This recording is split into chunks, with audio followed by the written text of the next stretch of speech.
Domingo 15 de octubre de 2022. Tres mensajes del Evangelio de hoy, tomado del Evangelio de San Lucas, capítulo 18, versículos del 1 al 8.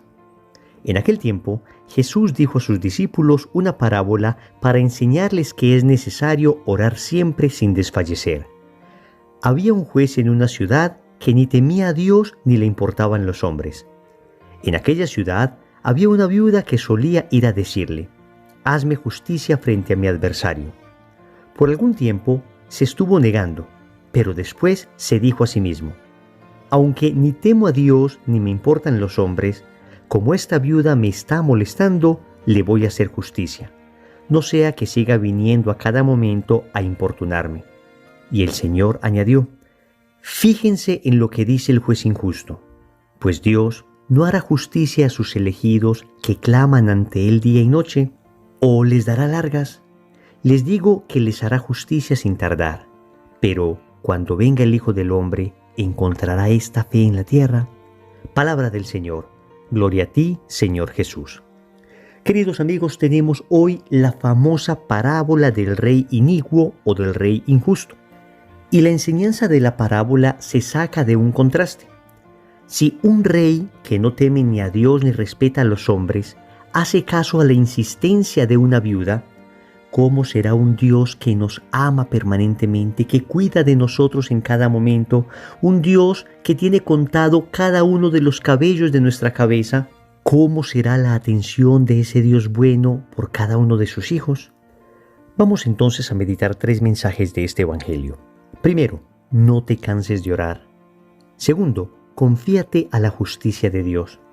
Tercero, ánimo, no pierdas la fe. Vamos con el primer punto. No te canses de orar. El Evangelio comienza diciendo: en aquel tiempo Jesús dijo a sus discípulos una parábola para enseñarles que es necesario orar siempre sin desfallecer. Entonces, repito, el sentido de la parábola es claro. Nos llama a orar siempre, a orar sin desfallecer. Y respecto al tema de orar siempre, la parábola enfatiza con esta frase: ¿no hará Dios acaso justicia a sus elegidos que claman ante Él día y noche? Amigos, siempre es día y noche, en cada momento. Es la necesidad que nosotros tenemos de estar permanentemente unidos a Dios. Pero además no debemos desfallecer. Vemos cómo esta viuda insistía una y otra vez hasta que finalmente logró aquello que pedía. Trasladando esta parábola a nuestra vida espiritual, haciendo una aplicación práctica, debemos saber que no siempre Dios va a responder de manera inmediata a nuestras plegarias. Aunque en el tiempo en que Dios responda, es el tiempo preciso, es el tiempo perfecto. Por eso el mismo Señor dice que Él no tarda, que en realidad el tiempo en el que se nos conceden las cosas es el tiempo preciso, es el tiempo perfecto. La pregunta entonces es: ¿por qué a veces nosotros tenemos la sensación de que Dios tarda? Para responder a esto, debemos entender que cada que nosotros hacemos una petición a Dios, el Señor nos puede responder de una de las tres siguientes maneras. Nos puede decir: sí, te lo doy, como en muchas ocasiones sucede. Todos somos testigos de que hay cosas que le hemos pedido a Dios y Él ha respondido de manera inmediata. Hemos tenido eso de una manera realmente sorprendente. San Luis de Montfort dice que cuando se pide al Señor por medio de la intercesión de la Virgen María, hay de alguna forma una mayor velocidad en la respuesta de Dios. Y la razón es lógica. El Señor no le va a negar nada a aquella que no le negó nada a Él. Nuestra Madre nunca le negó nada a Dios, entonces nuestro Señor nunca le niega nada a nuestra Madre, siempre y cuando aquello que pidamos esté dentro del marco de la voluntad de Dios. Entonces la primera respuesta que recibimos en muchas ocasiones es: sí, te doy esto que me pides. Hay una segunda respuesta que tal vez se ajusta más a esto que dice la parábola. Dios puede decirte: sí, pero todavía no. Si en la primera respuesta te dice sí y te lo da inmediatamente, en la segunda respuesta te dice sí, pero te pone a esperar un poco, en el tiempo de Dios. ¿Por qué? La verdad es que cuando nosotros oramos, cuando pedimos algo, el Señor está buscando en el fondo un sentido más profundo de esa plegaria. El Señor no quiere solamente darte aquello que estás pidiendo si te conviene. sino que de esa oración el Señor lo que quiere hacer es producir virtudes en tu alma, entre ellas la virtud de la paciencia. Recordemos ese adagio popular que dice: lo que nada nos cuesta, hagámoslo fiesta. Entonces, cuando uno insiste en una plegaria y el Señor no nos concede de manera inmediata aquello que pedimos, pues vamos creciendo en la virtud de la paciencia y vamos aprendiendo a valorar más las cosas que recibimos. El Señor nos mueve también a crecer en la virtud de la fe, porque, repito, la insistencia, la persistencia, la consistencia en la oración, cuando se pide algo que, por supuesto, está sometido a la voluntad de Dios, esto hace que la fe crezca. Esto pone a prueba la fe de la persona y cuando finalmente esto se recibe, entonces la fe incrementa. Se experimenta la sensación de que valió la pena esperar, valió la pena resistir, valió la pena aguantar, porque Dios finalmente me concedió lo que necesitaba mi alma. Entonces descubrimos una realidad espiritual, y es que más allá de aquello que estamos pidiendo, Dios quiere que estemos orando permanentemente y en ocasiones no nos da las cosas de manera inmediata porque mientras oramos estamos unidos a Él. ¿De qué nos serviría recibir inmediatamente algo que le estamos pidiendo a Dios si una vez lo recibimos nos alejamos de Él? Si sucede que una vez recibimos esto que estamos pidiendo, dejamos de orarle hasta que tengamos una nueva necesidad. No, amigos, lo importante de la oración, más allá de lo que se pide, es ese vínculo, esa unión que nos genera con nuestro Dios. Y por eso en ocasiones Dios nos hace esperar. Se nos da en el tiempo que Él quiere. Repito, siempre y cuando aquello que estemos pidiendo esté sometido a la voluntad de Dios. Y aquí iría una tercera respuesta. Ya dijimos que Dios te puede responder sí y te lo da inmediatamente. O te puede responder sí, pero todavía no. Y nos prueba en la virtud de la paciencia. Pero también Dios nos puede decir no. No te voy a dar eso, porque tengo algo mejor para ti. Siempre que Dios te dice un no, acompaña ese no con esta frase: tengo algo mejor para ti. Y es que en ocasiones pedimos lo que no nos conviene. Pedimos lo que queremos, pero no lo que nos conviene. Pedimos lo que sentimos que necesitamos, pero solo Dios sabe en realidad qué necesitamos. Por eso en cada oración debemos terminar con esta frase: si es tu santa voluntad. Si es tu santa voluntad. Porque repito, hay cosas que por lógica humana nos parece deberíamos tener, o nos parece sin lugar a dudas que nos conviene, pero solo Dios sabe si en realidad es así. Y nos hemos dado cuenta de esto. En ocasiones, cuando pasa el tiempo y pedimos algo a Dios que no nos concedió, nos damos cuenta con claridad que si Dios nos hubiese concedido eso, tal vez nos hubiéramos alejado de Él, tal vez hubiéramos terminado perdidos, tal vez hubiéramos arruinado nuestra familia, nuestra salud, en fin. Dios te puede decir no. No es una respuesta también que Dios nos puede dar. Pero siempre, repito, dice: tengo algo mejor para ti. Y siempre el Señor nos concede algo mejor. Porque aunque no nos conceda lo que queremos, siempre nos concederá lo que necesitamos. Segundo, confíate a la justicia de Dios. Cuando la viuda va una y otra vez donde el juez, lo que le dice es esto: hazme justicia frente a mi adversario. Y el juez, después de tanta insistencia, piensa para sí: aunque ni temo a Dios ni me importan los hombres, como esta viuda me está molestando, le voy a hacer justicia. Amigos, el tema de la justicia divina es un tema que debemos reflexionar. Ciertamente vivimos en una sociedad muy injusta, a todo nivel. Recordemos que Santo Tomás de Aquino definía la virtud de la justicia como aquella virtud que inclina el alma a dar a cada cual lo que se merece.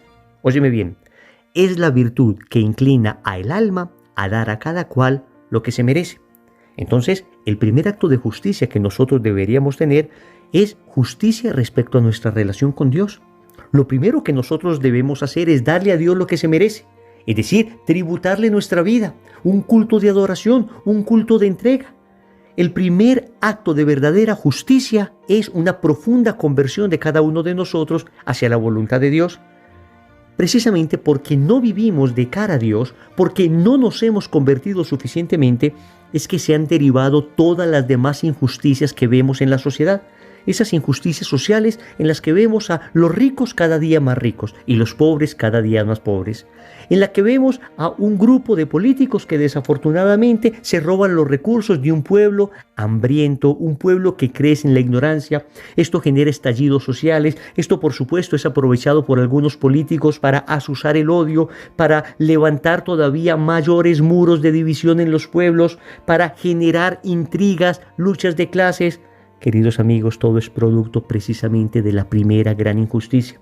No estamos volcados a la voluntad de Dios, porque el Señor nos dice en el Evangelio cómo debemos vivir, y si viviéramos como Él nos enseña, estén seguros. Amigos, estén completamente seguros que la injusticia social no existiría, porque el Señor enseña a no hacer trampa. El Señor enseña a no ser corrupto, el Señor enseña a ser generoso, el Señor enseña a ver al otro como mi hermano, el Señor enseña que cada lo que hicimos con uno de esos pequeños suyos, con Él lo hicimos. ¿Ven? El corazón de la verdadera justicia social se encuentra en una auténtica conversión, en el seguimiento de la voluntad de Dios, y no en llenarnos de odios, de luchas de clases, no en llenarnos de rabias, de rencores. Claro que hay que luchar por la justicia social con todos los medios legítimos que tengamos. Claro que esto no es un llamado a la inoperancia, ni es un llamado a dejar que los corruptos sigan haciendo corrupción, pero es un llamado más profundo. Es un llamado además a evaluar mi propia corrupción. Es un llamado además a evaluar mi falta de justicia. Es muy fácil mirar hacia afuera, es muy fácil señalar en los demás el problema de la sociedad, pero qué difícil es reconocerlo primero en mí. Repito, no estoy diciendo que no sea perfectamente justo que alcemos la voz ante las evidentes injusticias que estamos viviendo. Lo que estoy diciendo es que debemos ir, además de eso, más profundo. Entender que la primera injusticia es nuestra falta de conversión, que no le hemos dado a Dios lo que merece. Y cuando no hacemos eso, no vamos a ser capaces de darle a nuestro prójimo lo que merece. Una vez tengamos un corazón convertido a Dios, entonces, créanme, empezará a haber justicia social. Tercero, ánimo, no pierdas la fe. Concluye el Evangelio diciendo: pero cuando venga el Hijo del Hombre, ¿encontrará esta fe en la tierra? Amigos, el Señor está vinculando la fe con la oración. Para mantenerse firme en la fe, se necesita una sólida vida de oración. Noten que toda la parábola tiene que ver con la perseverancia en la oración. El Señor concluye diciendo que en su segunda venida se encontrará ante una profunda crisis de fe. El mensaje es claro. Para mantener la fe en estos tiempos difíciles es necesario mantener una sólida vida de oración. Sin oración no hay fe. Sin oración no hay cómo mantenerse en estos tiempos duros. Y no es simplemente una plegaria de vez en cuando. Es una oración constante. Día y noche, dice el Evangelio. Es una oración que consagra cada momento del día. Una oración al levantarme, una oración al empezar el trabajo, el estudio, una oración antes de comer, una oración antes de dormir, una oración reunidos en familia, una oración con mi comunidad, una oración de vigilia. No dejemos las vigilias. Orar en la noche como lo hacía frecuentemente el Señor. Y luego es también importante mantenerse en comunidad. Algún santo sacerdote español decía que uno de los preceptos que los católicos deberíamos tener en esta época, oigan bien, preceptos, es decir, como un mandamiento, como algo obligatorio, es la necesidad de vivir en una pequeña comunidad. La necesidad de estar con hermanos que me sostengan en la fe. Hay que decirlo con claridad. Un católico solo es un católico en peligro. Óyeme bien, un católico solo es un católico en peligro. Amigos, tenemos las comunidades parroquiales, tenemos los grupos de oración, tenemos los movimientos, tenemos cualquier cantidad de bellas realidades dentro de la iglesia que conforman pequeñas comunidades y nos ayudan a sostener. Yo mismo pertenezco a un movimiento, Lazos de Amor Mariano, que tiene pequeñas comunidades y son una familia que me estimula en la fe. En los tiempos difíciles sin precedentes como los que vivimos, en los tiempos duros, donde la fe es atacada con tanta fuerza, ya no solo desde afuera, sino incluso desde adentro, es necesario tener una sólida vida de oración, pero es necesario tener una comunidad que nos acompañe. Es necesario tener una comunidad que nos cuide, porque nos sucede, si es que no tenemos comunidad, como sucede con los carbones que se dispersan. Cuando se dispersan se enfrían, pero cuando se mantienen juntos, se mantienen calientes. Oremos. Amado Señor, hoy te suplico me concedas el don de la perseverancia en la oración. Sabes que soy débil, sabes que soy inconstante, sabes que me puede la pereza y la distracción, pero si tú me concedes la gracia de orar insistentemente, entonces yo con esa gracia me postraré día y noche ante tu presencia. Yo con esa gracia que tú me concedes, estaré ante ti suplicándote una y otra vez aquello que necesito. Y aquello que necesito es hacer tu voluntad. También te suplico, Señor, me concedas la gracia de confiarme a tu justicia. Sí, Señor, vivo en un mundo muy injusto y debo reconocer con vergüenza que yo he sido parte de esa injusticia. Y la primera injusticia que he cometido es no darte a ti lo que mereces, es no entregarme enteramente a ti, no rendirte el culto que mereces, Señor. Y a partir de esta injusticia se han derivado las demás injusticias en mi vida. Ayúdame, Señor, a darte lo que mereces y luego a dar a cada hermano lo que también merece. Finalmente, te quiero suplicar que no me permitas perder la fe, que me ayudes a sostenerme, que me ayudes a ser firme en estos tiempos difíciles. Señor, vienen tentaciones, una y otra, de afuera y de adentro, pero solo en ti encuentro la fuerza que necesito para mantenerme firme hasta el día en que me llames ante tu presencia. Señor, dame lo que me pides y pídeme lo que quieras. Amén. Recordemos entonces, primero, no te canses de orar. Segundo, confíate a la justicia de Dios. Tercero, ánimo, no pierdas la fe. Compromiso. Vas a tratar de vincularte a una comunidad católica para sostenerte en la fe. En el nombre del Padre, y del Hijo, y del Espíritu Santo. Amén.